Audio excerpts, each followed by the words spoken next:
عزیز دوستوں، السلام علیکم، نمستے، ست سری اکال، گڈ آفٹرنون۔ عجب کرپشن کی گجب کہانی۔ پاکستان آرمی دنیا کی سب سے کرپٹ آرمی یا گروپ آف پیپل ہے۔ اس سے زیادہ کرپٹ آپ کو دنیا میں کوئی نہیں ملے گا۔ اتنا امیر ملک ہے پاکستان ریسورسز کے حساب سے، لیکن اس کو لوٹ کھسوٹ کے اس آرمی نے بیڑا غرق کر دیا ہے کہ دنیا کی غریب ترین اور سب سے بھکاری ترین قوم بنا کر رکھ دیا اس قوم کو، جس کی واحد وجہ یہ کرپٹ آرمی ہے۔ انہوں نے ڈائریکٹلی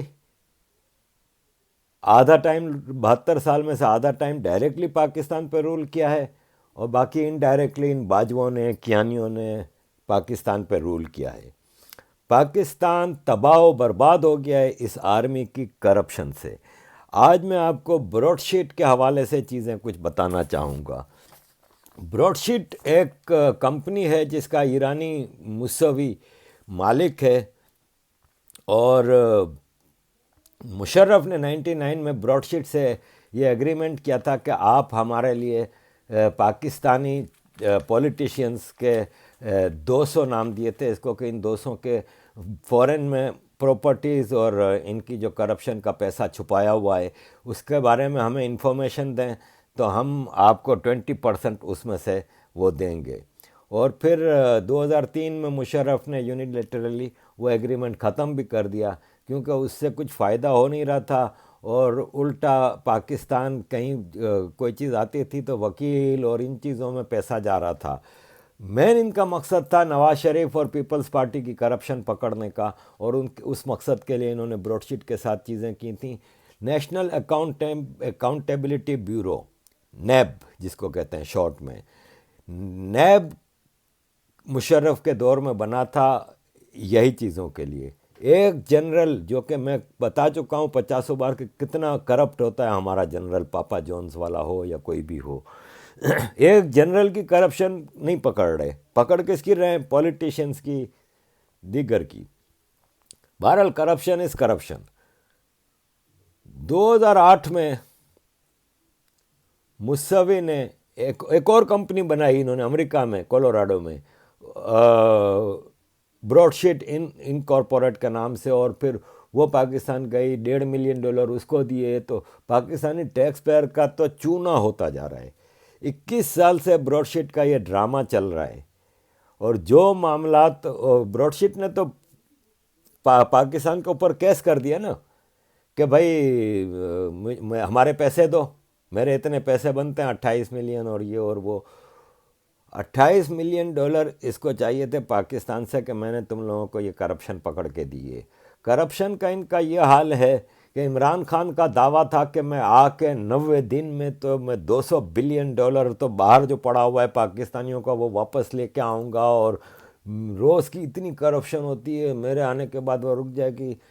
صورتحال یہ ہے کہ لیٹسٹ رپورٹ ہے کہ عمران خان نے جتنی کرپشن کی ہے اس کے دور میں، جتنی کرپشن ہوئی اتنی کبھی بھی نہیں ہوئی۔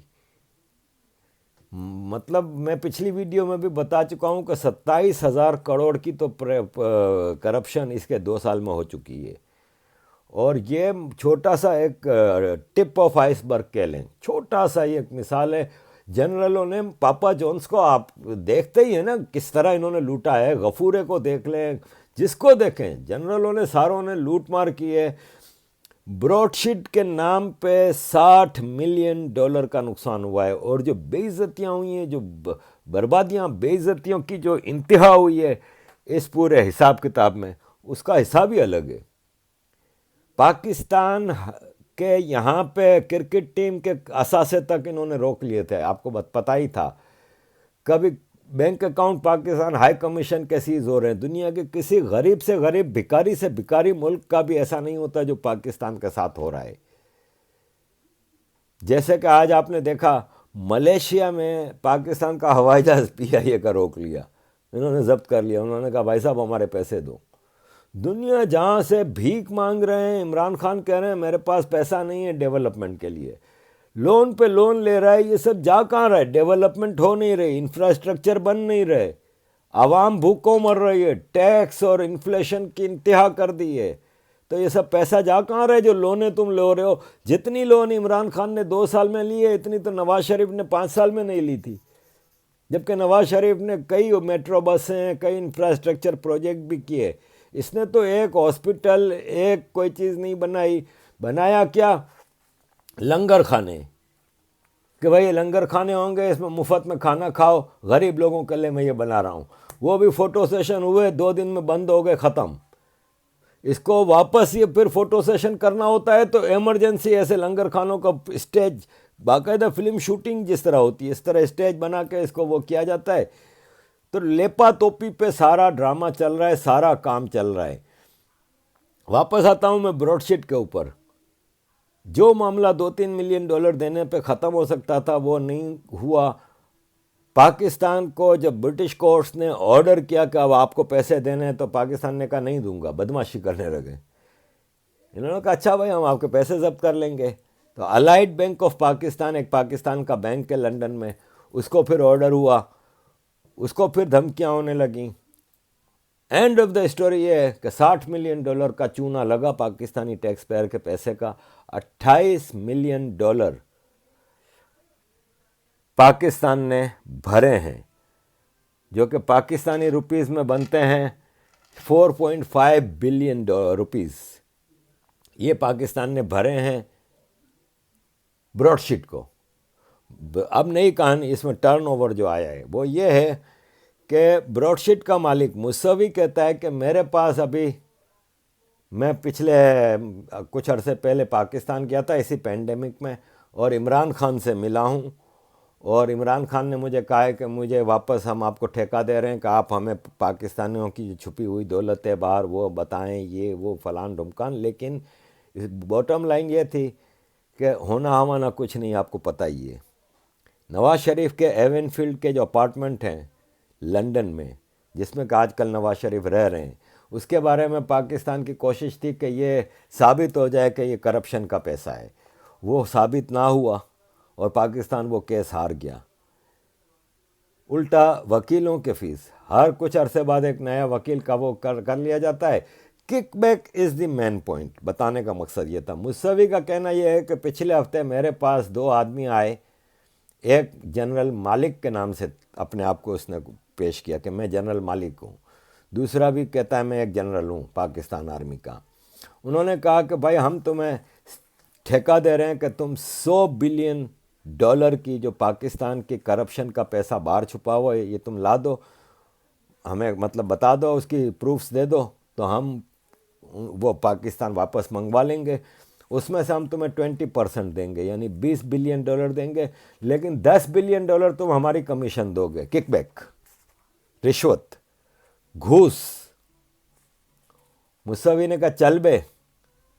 آپ دیکھ لیں موسوی کیا کہہ رہا ہے.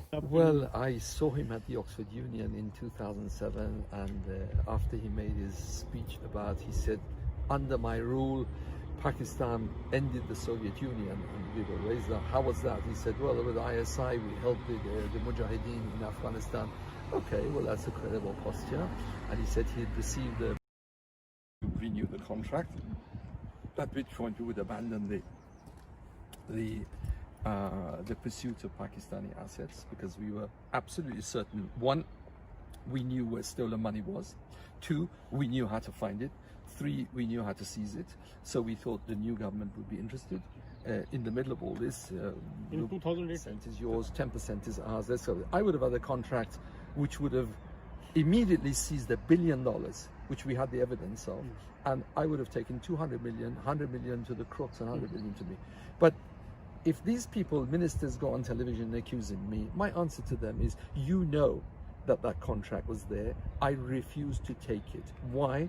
Because I was interested in fighting corruption, not to make money. So next time you come and accuse me of taking Pakistani people's money, bear that in mind.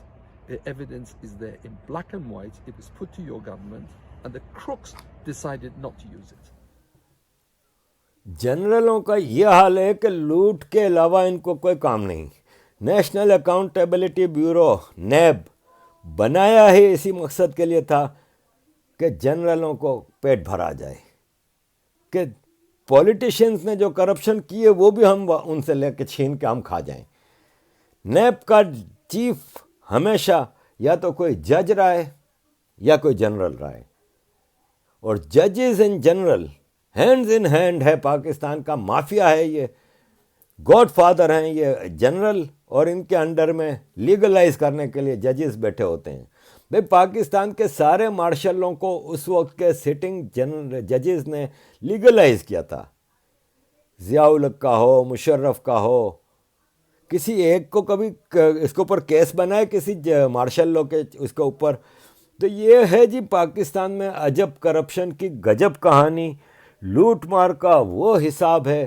میں براڈ شیٹ کے حوالے سے آپ کو میں اب کتنی لمبی بناؤں کہ آپ کہو گے کہ یار پاکستان میں تو ہے ہی کرپشن کا دھندا، تو کیا میں آپ کو ڈیٹیل بتاؤں؟ آپ چاہیں تو گوگل پہ جا کے یوٹیوب پہ بے شمار اس کی ویڈیوز موجود ہیں، آپ چاہیں تو یہ چیزوں کی ریسرچ کر کے دیکھ سکتے ہیں۔ پاکستان تباہ و بربادی کے راستے پہ چل پڑا ہے، اس کا کوئی حل نہیں ہے۔ یہاں پہ میں اس پروگرام کے پارٹ 2 میں آپ کو کورونا وائرس کے حوالے سے کچھ چیزیں بتانا چاہتا ہوں کہ کورونا کے حوالے سے اس پینڈیمک میں جہاں دنیا کے ہر ملک کا شرم سے سر جھکا ہوا ہے، اس انگلینڈ کا یہ حال ہے کہ ان سے کنٹرول نہیں ہو رہا، لاک ڈاؤن کو مہینے سے اوپر ہو گیا ہے لیکن بڑھے جا رہا ہے۔ آج کا فگر ہے 1359 موتیں، اس حد تک بڑھ گیا ہے کہ اس کا پرائم منسٹر ہمارا پاگل ہو گیا ہے بورس جانسن، وہ کہہ رہا ہے میں سمجھ نہیں آ رہی کیا کروں۔ آج اس نے ٹریولنگ کوریڈورز بند کر دیے، پابندی لگا دی ہے کہ جو بھی باہر سے آئے گا اس کو 8 دن کا کوارنٹین ہوگا، اور یہ ہوگا اور وہ ہوگا، اور روز نئے نئے سختیاں لا رہا ہے۔ اس کے باوجود چیزیں اس کے کنٹرول میں نہیں آ رہی، اس تیزی سے چیزیں پھیل رہی ہیں۔ اس میں اگر کسی دیش نے فخر سے سر اونچا کر کے اس پینڈیمک کو فائٹ کیا ہے تو وہ بھارت ہے۔ میں واپس کہوں گا کہ آپ مجھے بھکت کہو، آپ مجھے سنگی کہو، آپ مجھے مودی جی کا چمچہ کہو، آپ مجھے کچھ بھی کہو، لیکن یو آر بلیسڈ میرے بھارتیوں، you are blessed to have Modi ji as your leader. اس پورے کرائسس پیریڈ میں جب چائنا نے دنیا کو اس وائرس کا تحفہ دیا اور آج چائنا کی ویکسین کو کوئی خریدنے کو تیار نہیں، چائنا کی ویکسین کو خالی پاکستان جیسا بھکاری ملک لے رہا ہے۔ پاکستان نے 220 ملین پاپولیشن کے لیے اب تک صرف 1.2 یعنی 12 لاکھ ویکسین کا آرڈر دیا ہے چائنا سے۔ ہم لگائیں گے، ہمارے لوگوں کو لگائیں گے، 12 لاکھ۔ وہ ملک جس کی 22 کروڑ کی آبادی ہے، اور وہ بھی چائنا کی ویکسین مفت میں لے لی ہے، جس کو چائنا کی ویکسین کو دنیا میں کوئی خریدنے کو تیار نہیں۔ برازیل نے کہا کہ ابے اس ویکسین سے کچھ نہیں ہو رہا، کوئی فائدہ نہیں ہو رہا۔ دنیا کہاں جا رہی ہے ویکسین کے لیے؟ کس کی طرف دیکھ رہی ہے؟ پوری دنیا کا جتنا بھی ویکسین کے حوالے سے ریسرچ ورک ہے، انویسٹمنٹ ہے، جتنا بھی ہے نا، وہ امریکہ اور یورپ میں ہو رہا ہے۔ پوری دنیا کا بڑا بڑا کارپوریٹ سیکٹر، تو یہ تو وہ تو فائزر تو آکسفورڈ تو جس نام لے لو آپ، سارا کام ادھر ہو رہا ہے۔ بنا کون رہا ہے ویکسین؟ دنیا کو نظر آ رہا ہے کہ آج سے 1 سال بعد پوری دنیا کو بھارت ویکسین دے رہا ہوگا، اور بھارت چپ چاپ ویکسین بھی بنا رہا ہے۔ جو کورونا کا یوں گراف اوپر جا رہا تھا وہ اس طرح سے نیچے آ گیا۔ بھارت میں 97-98% ریکوری ریٹ ہے۔ انکریڈیبل ہے۔ کہتے ہیں بھارت غریب ملک ہے، بھارت تھرڈ ورلڈ کنٹری ہے، فلان ہے ڈمکان ہے۔ یہ ہے جی بھارت آپ کے سامنے، جس نے پینڈیمک کو شکست دے دی، جس کی ویکسین چپ چاپ تیار بھی ہو گئی، جس کی ویکسین لگنی بھی شروع ہو گئی، اور ایز پرومسڈ ابھی تک فری بھی لگ رہی ہے۔ ورنہ یہ بھارت کو جو یہ ویکسین پڑ رہی ہے وہ $2.5 پہ پڑ رہی ہے، جو کمپنی نے بھارت کی بنائی ہے۔ اس کے باوجود بھارت کسی سے بھیک مانگنے نہیں گیا، کسی سے لون لینے نہیں گیا، اور اپنی جنتا کے لیے مطلب بھرپور طریقے سے ویکسینیشن کا کام ہو رہا ہے۔ پاکستان میں کیا ہو رہا ہے؟ کل زید حامد نے پول لگایا اپنے ٹویٹر پہ کہ میں نے آپ سب کو بتایا کہ یہ ویکسین سے آپ کا دماغ کنٹرول کر لیا جائے گا، آپ کا DNA چینج کر دیا جائے گا، آپ لگاؤ گے ویکسین؟ یہ پول اس نے لگایا ہے۔ وہاں پہ ہر مولوی مسجدوں میں فتوے دے رہا ہے کہ ویکسین حرام ہے، ویکسین نہیں لگاؤ، یہ کرو وہ کرو، ایک طرف پورا کنٹروورشل بنا دیا ہے۔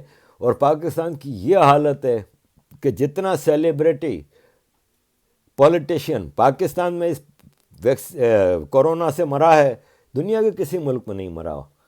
آپ حیران ہوں گے کہ مجھے آپ بتا دیں بھارت میں کتنے پولیٹیشین کورونا سے یا سیلیبریٹیز کی موت ہوئی، یا امریکہ میں یا یورپ میں، لیکن پاکستان میں درجنوں ویل نون پرسنس کی ڈیتھ ہوئی ہے کورونا سے۔ پولیٹیشینز ہیں، گورنرز ہیں، ججز ہیں، ممبرز آف پارلیمنٹس ہیں، سیلیبریٹیز ہیں، اور یہ تو سامنے آ رہا ہے۔ باقی تو وہاں پہ قبرستانوں میں جگہ نہیں ہے دفن کرنے کے لیے، لیکن حکومت ان کو کورونا کے نام سے نہیں بتا رہی۔ یہ عالم ہے کورونا کا کہ بھارت کو ایک اور عزت اور مقام ملا ہے اس کورونا میں کہ اس نے غریب ملکوں کے کئی ممالک ہیں جو کہ بھارت سے کورونا ویکسینیشن کے لیے کانٹریکٹ کر رہے ہیں۔ Millions and hundreds of millions corona کی ویکسینیشن بھارت کانٹریکٹ کر رہا ہے دنیا کو دینے کے لیے۔ پاکستان کے پاس اپنے لوگوں کے لیے نہیں، بھارت پوری دنیا کے لیے وہ کر رہا ہے، اور اپنے دیش میں آلریڈی ویکسینیشن لگانی شروع کر دی ہے، آلریڈی چیزیں شروع ہو گئی ہیں۔ جبکہ اسی بھارت میں کچھ پولیٹیشینز نے اس ویکسینیشن کو بھی کنٹروورشل بنانے کی بڑی کوششیں کی تھیں۔ تو عزیز دوستوں، آپ نے دیکھا کہ پاکستان میں کس طرح کرپشن، ٹیررزم، ان چیزوں کی طرف بڑھ رہا ہے، اور بھارت کس طرح انسانیت، ہیومینٹی، انسانی خدمت کے لیے آگے بڑھ رہا ہے۔ Proud to be of Indian origin. مجھے اپنی ڈی این اے پہ ناز ہے کہ میں اس دیش سے تعلق رکھتا ہوں جس کی ہسٹری بھی بڑی کمال کی ہے، اور جس کا بھوشیہ فیوچر بھی دنیا کا فیوچر ہے۔ تھینک یو ویری مچ عزیز دوستوں، again for keeping myself up. آپ کی وجہ سے میں جاری و ساری ہوں۔ Keep supporting, thank you very much. اور اگر فیڈ بیک دینا ہو تو آپ کے پاس میرا ای میل ایڈریس بھی ہے، میرا ٹیلی گرام اکاؤنٹ بھی ہے، ٹویٹر بھی ہے۔ فیڈ بیک ضرور دیجیے گا۔ Thank you very much.